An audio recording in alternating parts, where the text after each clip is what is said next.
एक छोटे से शहर में शांता देवी नाम की महिला अपने बेटे, बहू और पोते के साथ रहती थीं। उम्र के साथ उनकी सोच थोड़ी सख्त हो गई थी। उनकी बहू नेहा शहर से पढ़ी लिखी और शालीन लड़की थी, जो हर रोज पूरे मन से घर संभालती थी।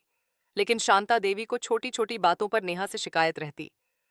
सब्जी में नमक कम है, चाय में दूध ज्यादा है, तू फोन पर ज्यादा रहती है, बेटे को मुझसे दूर कर दिया है, आदि।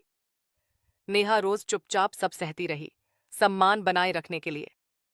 धीरे धीरे घर का माहौल भारी हो गया। बेटा दफ्तर से आते ही तनाव में आ जाता, पोता दादी से कतराने लगा और नेहा की मुस्कान भी फीकी पड़ने लगी। एक दिन नेहा ने चुपचाप अपने पति से कहा, मैं मांझी का आदर करती हूँ, पर रोज ताने सहना अब मुश्किल हो रहा है।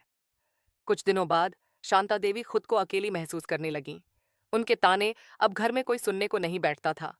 बहू अब बोलने से कतराने लगी, पोता स्कूल से आकर सीधे अपने कमरे में चला जाता और बेटा भी बातों को टालने लगा।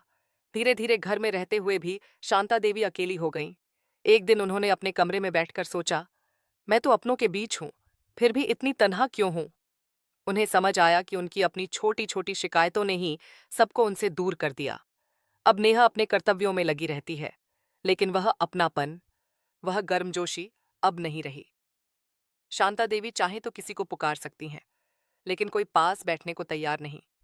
इस कहानी से सीख मिलती है, रिश्तों को तोड़ने के लिए बड़ी गलतियां नहीं, छोटी छोटी शिकायतें ही काफी होती हैं।